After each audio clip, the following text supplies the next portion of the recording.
My name is Jody, a 32-year-old lawyer with a life that, from the outside, seems like a fairy tale. I come from a family that's pretty well off, and I've known Ethan, the guy I'm supposed to marry, since we were kids. Our dads are old buddies who used to joke about us tying the knot one day. I remember one summer evening, during one of our family's joint dinners, our fathers brought up the topic again. I was about 10, and Ethan was 13. Ethan's dad, Mr. Thompson, laughed heartily and said, "Mark my words, Ethan, one day you'll marry Jody here, and our companies will be stronger for it." My dad joined in, chuckling, "Absolutely, John. These two will unite our legacies." I remember blushing furiously. Ethan just rolled his eyes and mumbled, as if I'd ever marry a kid. Back then, I was head over heels for Ethan. But he always saw me as the annoying little girl who followed him around. Despite his attitude, I couldn't help but nurture a small hope that one day, he'd see me differently. Years passed, and we both pursued our own paths. I dived into law, and Ethan became a hotshot financier in his father's company. Our paths rarely crossed, but I always kept tabs on him, my childhood crush never really fading away. During college, our families met less frequently, but the marriage joke continued. At a Thanksgiving dinner when I was 22, Mr. Thompson nudged Ethan and said, "So, Ethan, when are you going to make an honest woman out of Jody?" Ethan, who had had a bit too much to drink, replied loudly, "Fine. If Jody isn't married by 32, and I'm still single, I'll marry her. Happy now?" Everyone laughed, but I felt a strange mix of hope and embarrassment. The thought that Ethan might one day be my husband lingered in my mind like a stubborn perfume. I dated a bit after that, but nothing serious. Part of me always compared every guy to Ethan, and they all fell short. As for Ethan, he was seen with various women over the years, never settling down. I remember the day Ethan proposed like it was yesterday. It was a typical Tuesday evening, and I had just returned from a long day at the law firm. I was exhausted, my mind still buzzing with the day's cases, when I found Ethan waiting for me at my apartment. "Hey, Jody." He greeted me casually, as if it was normal for him to be there. "Ethan? What are you doing here?" I asked, surprised. He shrugged. "Thought I'd drop by. We need to talk." My heart raced.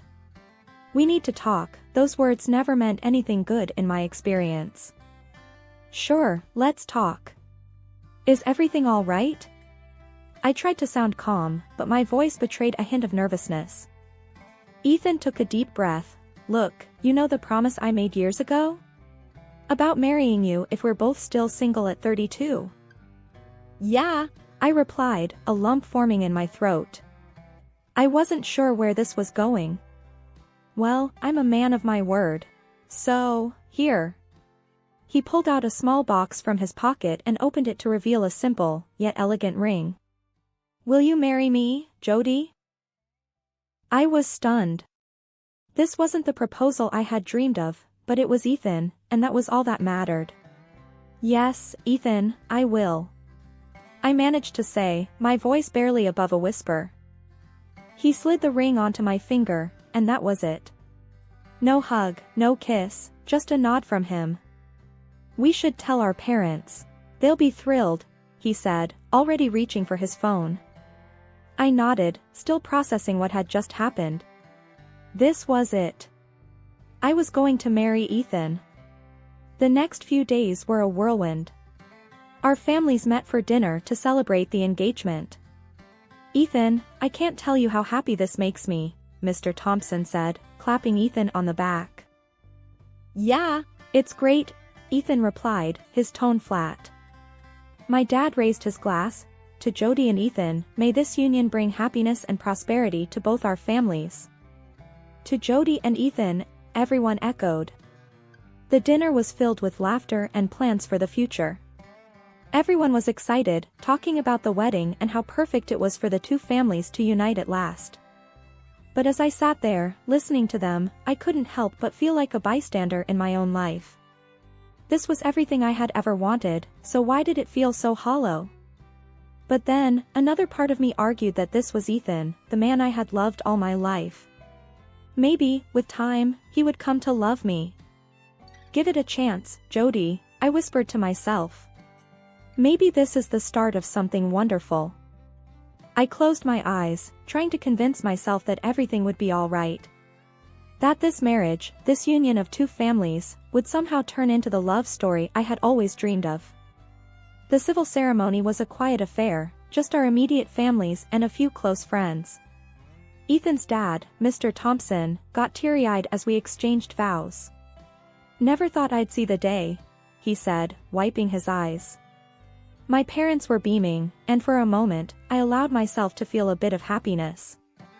After the civil ceremony, the real challenge began, planning the grand wedding. We decided on a 2-month timeline, which meant I had my work cut out for me. I dove into the preparations headfirst, hoping it would distract me from my doubts. One evening, I was sitting with a mountain of bridal magazines, trying to pick a theme for the wedding. Ethan walked in, late from work as usual. "Hey," I said, looking up. "What do you think about a vintage theme for the wedding?" Ethan glanced at the magazines and then at me. "Whatever you want, Jody. It's your day." I felt a twinge of disappointment at his indifference. "But it's our day," I protested softly. He sighed. "I'm beat, Jody. Just pick whatever you like. I'm sure it'll be great." He then walked away, leaving me alone with my magazines. I shook off the feeling of rejection and continued with the plans. Dress shopping was next on my list. I invited my mom and Ethan's mom, Mrs. Thompson, to join me. At the bridal shop, I tried on dress after dress, but nothing felt right. My mom was getting impatient. "Jody, they all look beautiful. Just pick one." Mrs. Thompson was more understanding. "Take your time, dear. It's a big decision." Finally, I found the perfect dress. It was elegant and simple, just what I had always imagined. "This is the one," I said, looking at myself in the mirror. Both moms agreed, and we celebrated with a small lunch. Mrs. Thompson brought up the topic of Ethan.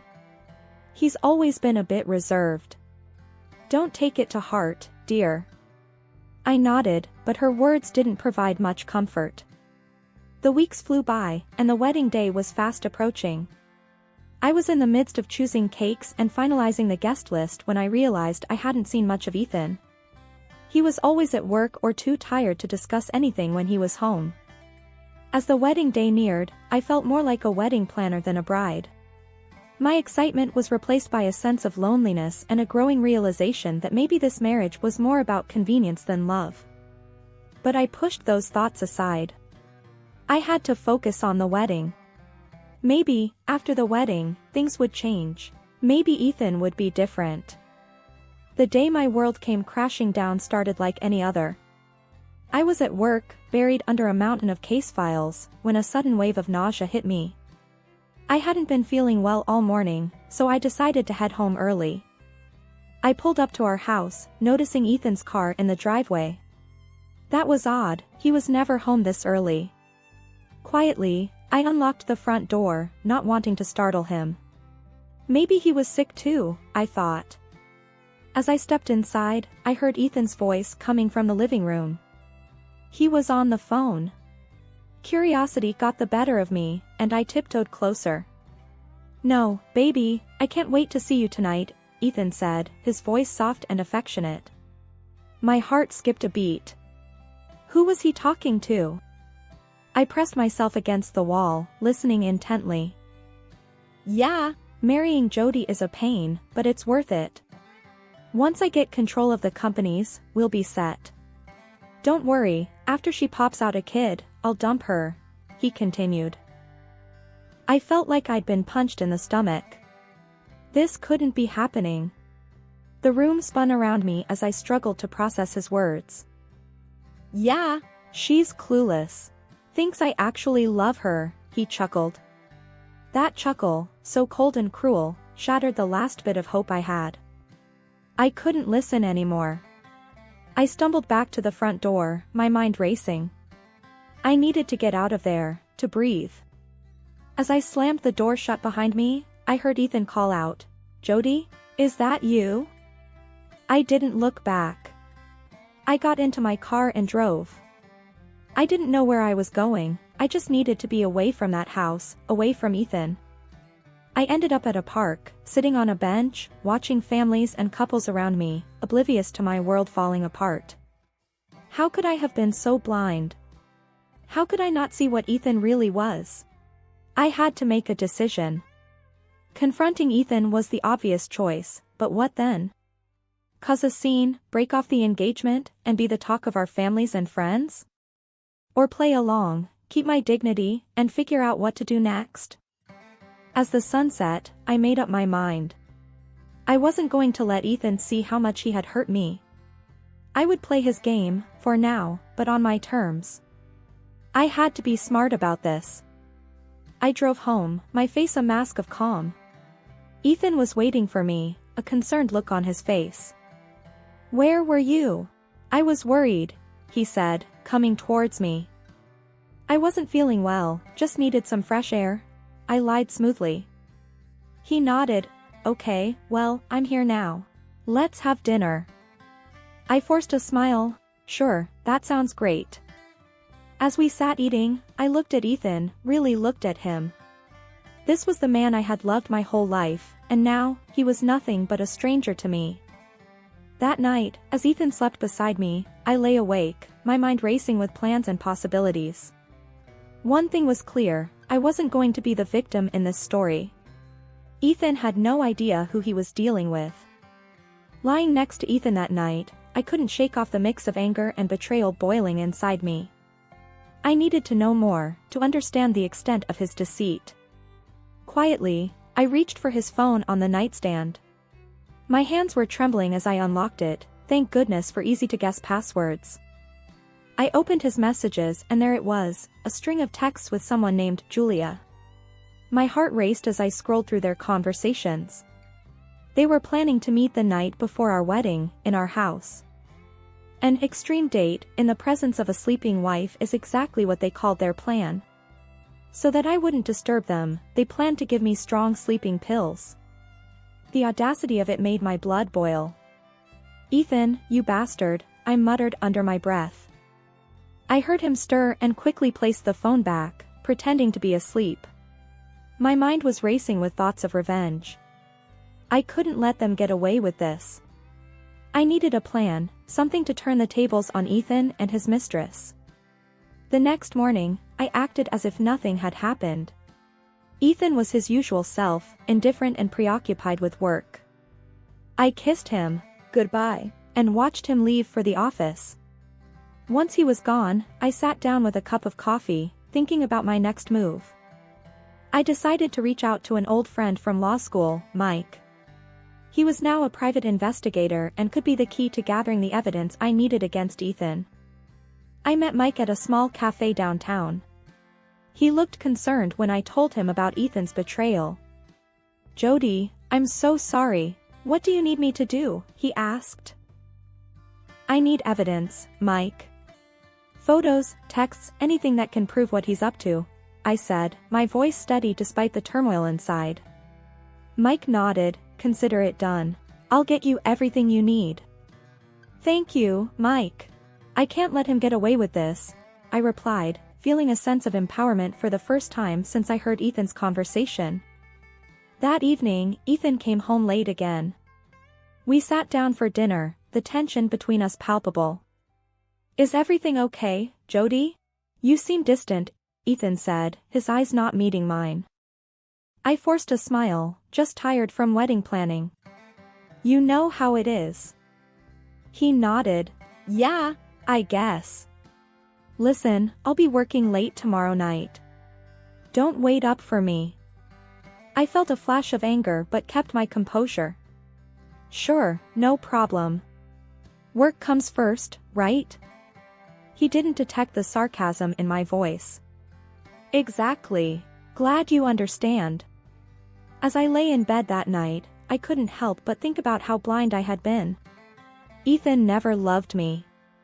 It was all a lie, a means to an end for him. But I wasn't going to be a pawn in his game any longer. I had Mike gathering evidence, and soon I'd have enough to expose Ethan for the fraud he was. But that wasn't enough. I wanted him to feel the humiliation and betrayal I felt.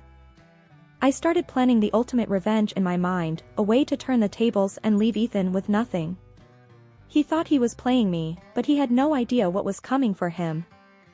The eve of our wedding arrived with a heavy air of anticipation. Ethan seemed more on edge than usual, but I pretended not to notice. I was too focused on my plan, the final act of this tragic play. Ethan came home early, which was unusual. He was carrying a bottle of champagne and 2 glasses. "Thought we could celebrate our last night as an unmarried couple," he said with a forced smile. I played along, hiding my contempt. "That sounds lovely," I replied, mustering a smile. As he poured the champagne, I couldn't help but wonder if this was the moment he'd try to drug me, as per his plan with Julia. We clinked glasses, and I brought the champagne to my lips, pretending to sip while actually letting it run down the side of my mouth. Ethan didn't notice, he was too busy texting under the table. Probably Julia, I thought bitterly. After a few minutes, I feigned dizziness. "Ethan, I'm not feeling so well. I think I need to lie down." He looked up, satisfaction flashing in his eyes for a moment. "Oh, okay. Do you need any help?" "No, I'll be fine. Just need some rest," I said, standing up shakily. As I made my way to the bedroom, I heard Ethan make a phone call. "She's out. You can come over now," he whispered. My heart raced.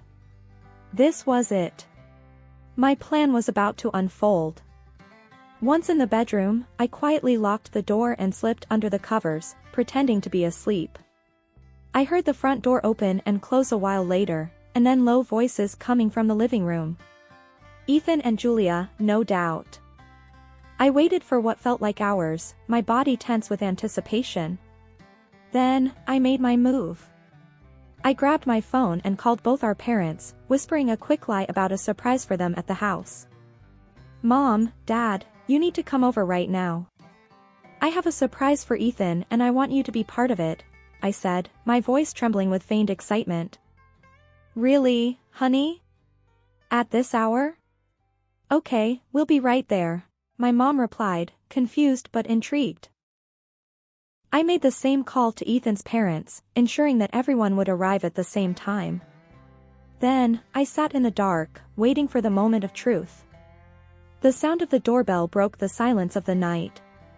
I heard footsteps and then voices of confusion and anger. I slipped out of bed and made my way to the living room. The scene before me was one of chaos. Ethan and Julia, caught in a compromising position, our parents standing in the doorway, shocked and appalled. "What the hell is this, Ethan?" Mr. Thompson roared, his face red with anger.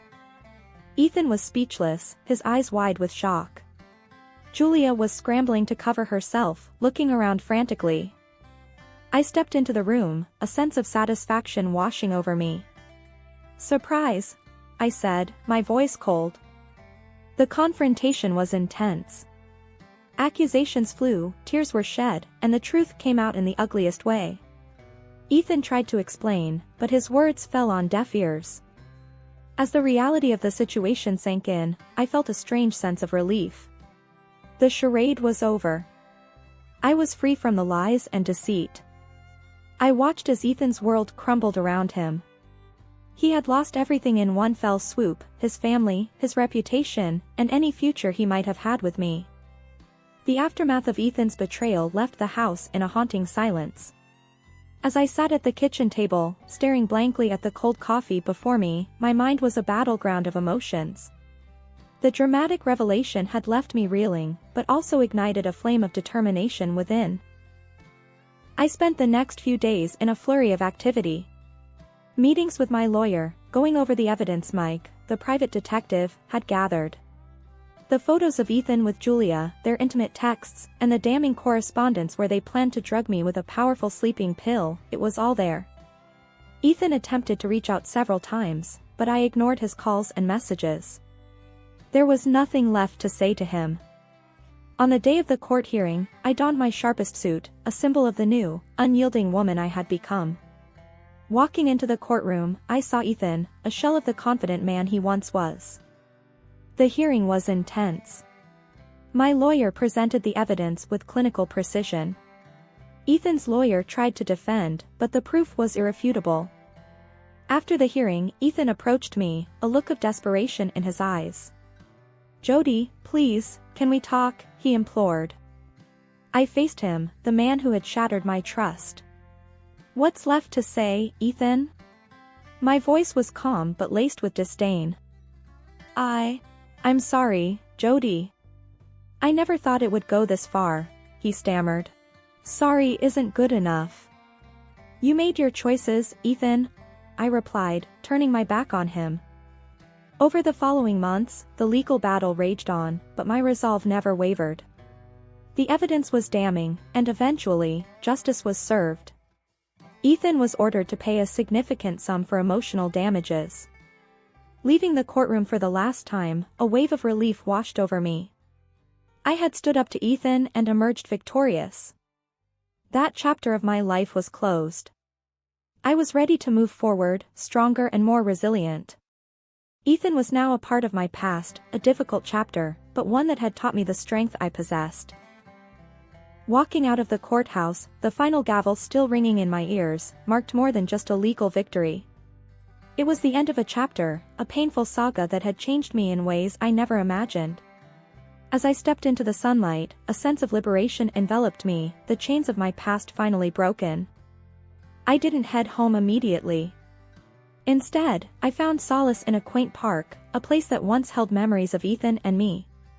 Now, it symbolized a fresh start. Sitting on an old bench, basking in the warmth of the sun, I pondered over the recent events. My phone vibrated with a message from my friend Lisa. "You're a rock star, Jody. Ready to celebrate your freedom?" I smiled, replying, "Absolutely. Just need a moment to myself first." "Take your time, girl. We'll party when you're up for it," she responded. As I sat there, lost in thought, I was approached by an elderly woman. "You're Jody, right?" I was in the courtroom. "What you did, standing up for yourself, was incredibly brave," she said softly. Her words touched a deep chord within me. "Thank you. It wasn't easy, but it was necessary," I replied, feeling a swell of pride. "You've inspired me, dear," she said before walking away, leaving me with a sense of purpose and strength. That evening, a small celebration with close friends marked the beginning of a new era. Laughter and cheers filled the air as we toasted to new beginnings. The next day brought an unexpected turn. While out for a walk, I received a call from Ethan. His voice was desperate, a stark contrast to the confident man I once knew. "Jody, please, I need your help," he pleaded. "What's wrong, Ethan?" I asked, although I had a guess. "My father, after everything that came out, he's considering kicking me out of the company and disinheriting me. You have to talk to him, convince him not to." Ethan's voice cracked with desperation. I felt a surge of satisfaction. Karma had caught up with him. "Ethan, what you're asking? I can't do that. You made your choices, and now you have to live with the consequences," I said calmly. "But Jody, I have nothing left. Please, I'm begging you," he implored. I took a deep breath, feeling a sense of empowerment. "No, Ethan. It's time for you to face the music. Goodbye." I hung up, cutting off any further pleas. Walking back home, I felt a weight lifted off my shoulders. Ethan's downfall was a result of his own actions, and I no longer bore any responsibility for his fate. In the following weeks, I threw myself into work and rekindled old hobbies. Friends and family surrounded me, their support unwavering. Life was moving forward, and so was I. One evening, as I relaxed with a book, a realization dawned on me: I was content. The turmoil of the past had given way to peace, and for the first time in a long time, I felt genuinely happy. The journey had been tumultuous, filled with betrayal and heartache, but it had also taught me resilience and self-worth. I had stood up for myself, sought justice, and emerged stronger.